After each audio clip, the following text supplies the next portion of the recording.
మా టెర్రస్ మీద చిన్న అంటు తెచ్చి నిమ్మ అంటు తెచ్చి వేసాను. ఇది ఇంత ఎత్తు ఎదిగింది, చిన్న మహా అయితే 2 feet ఎదిగింది.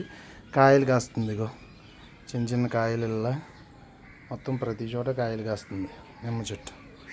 ఇగో చిన్న కుండీలు వేసాను, చిన్న కుండీలో, చిన్నదేం కాదు పెద్ద కుండీయే వేసాను. ఇగో కాయలు కనిపిస్తున్నాయి కదా, కాయలు, నిమ్మకాయలు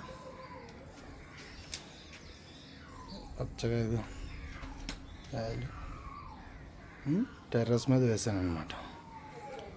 బాగానే కాసింది. మరి నీళ్ళు ప్రాపర్గా మా అమ్మగారు వేసేవారు. మా పెద్దనాన్నగారు ఇచ్చారు ఈ అంటు. మన పెద్దబజ్జి అంటాను, ఆయన ఇచ్చారు అంటు పట్టుకొచ్చి. నిమ్మ చెట్టు కావాలంటే అంటు పట్టుకొచ్చి ఇచ్చారు. కాస్తుంది కాయలు చక్క భలే ఉంటాయి, టేస్టీగా. రసం కూడా చాలా బాగా వస్తున్నాయి. సో ప్లాంటేషన్ చేయండి అందరూ, స్టూడెంట్స్ మీరు అందరూ కూడా ప్లాంటేషన్ చేయండి. ఎందుకంటే ప్లాంటేషన్ చాలా ఇంపార్టెంట్. చిన్న టెర్రస్ మీద ఇంచక్క 4 మొక్కలు వేసుకుంటే ఎంత బాగుంటుందో. పచ్చదనానికి పచ్చదనం, ఆక్సిజన్కి ఆక్సిజన్. ఇలా సరదాగా 2 కాయలు కోసుకుని మనం నిమ్మకాయ బిర్యానీలోనో కలుపుకుని తినొచ్చు.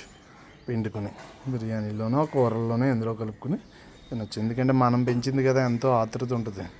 ఇగో కాయలు, ఇదిగో కాయ. Okay, thank you.